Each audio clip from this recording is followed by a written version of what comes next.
நான் ஒரு செட்டு போட்டு போங்கண்ணா. டேய் டெட் லிஃப்ட் கிளாஸே இல்லடா இன்னைக்கு. பரவாயில்ல, நான் ஒரு செட்டு போடுங்க.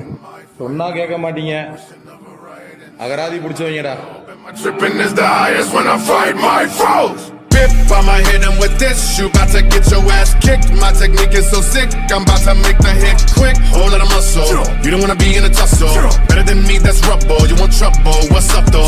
Feelings hot to kill a top gorilla, dropping nail to pops and grill the op. For real, your clock and yield to stop your will. எங்க போறீங்க? பிளேட்டை கழட்டி வச்சுட்டு போங்க. என்னங்க அவன் போட்டுக்கிட்டு இருந்தேன், என்ன பிளேட்? லாஸ்டா நீங்க தானே டெட் லிஃப்ட் போட்டீங்க. லாஸ்டா போட்டவங்க கழட்டி. நீங்க என்னையா பண்ண சொல்றீங்க இப்படி? செஞ்சோற்று கடன் தீர்க்க சேராத இடம் சேர்ந்து பஞ்சத்தில்